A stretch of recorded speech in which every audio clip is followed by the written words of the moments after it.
waxaa la ii sheegaya ingiriiskan ma qisas beena run qisa waaxidaan kuu sheegaya waxaa la ii sheegaya inuu nin gurigii ka tegey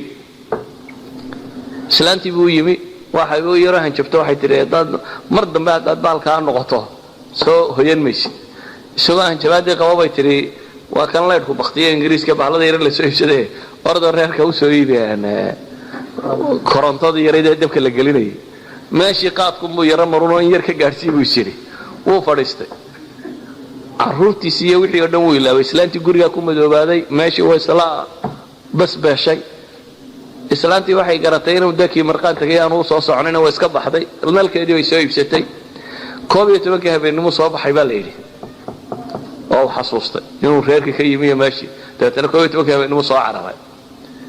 gurigii uu hor yimay ingiriiska kudaafadan la tuuray bacmado inta lagu guraa meesha la hordhiga uu soo tagay lawan waalane markuu arkay wuxuu isii wallahi wata alaabtaadii dibadda lagu dhigay bacdi xashiishka islaamtu soo tuurtay ayuu qaatay iyo tuurtu ku rid waa iska tagay waa qisa dhaba ma aha tuurtu ku rid oo socday gurigii hooyadii buu tagay kabadhku furay meel buu ku cabaystay waa xidhayo habeenkii iska seexay maalmo guriga joog in yar markii gurigii la joogay ba islaantii guriga lahayd way yaabtay war guriga waxaan ka uraya waa guri xafaayada lagu xidhay kabadhka la geliyay guriga waxaan ka uraya maxaa ka saa akhiran islaantii un baa meeshii furtay bacdi bay dabool ka rogtay bacdaba xafaayadii carruurta ku jira markay islaantii aragtay tiri war waa maxay waxaan bacd ku seetay waa alaabtaydii halka dhiga waar alaabtaa jabtay waa maxay waxaan baa la yidhi waa soo dhaqaaqo uu arkay ninkan waalida ku jirta wax kale ma xasuusan wallaahi leeyma eriin buu yidhi islaantu bacdi kaga cararay ma xasuusan xataa inuu ka qaado waa nooc min alwaalid runtii haddaan is idhaahdo uun muxaadara ka dhig inta qise weliba rasmiya lay sheegay takfiikum inuu waxa kani aanu ahayn wax qof miyir qaba uu isticmaali karo على كل حال كما ورما يقاف يعني سوشيالي محو دبا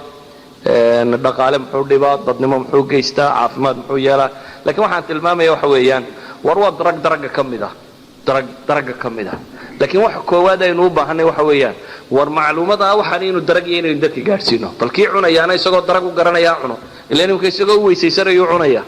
laakiin ha gartay inuu kookayintay waxaan la weeysaysanaya ama kookayintiisa markaa ha weeysaysta ma iska daayo laakiin inaynu gaarsiino mujtamaceena waxaan inuu darag yahay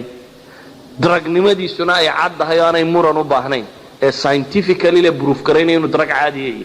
kaasina inay tahay daragaasi maanta ka qoran dunida oo dhan ama dunida qaybo badan oo kamid ah ka qoran maxay drug number 1 ay ku qorantahay idan waxaynu u baahanay bulshadeena inaynu waxa kan geedkani wuxuu yahay Soomaali wari may baranayna inaynu baro wallahu a'lam billahi tawfiq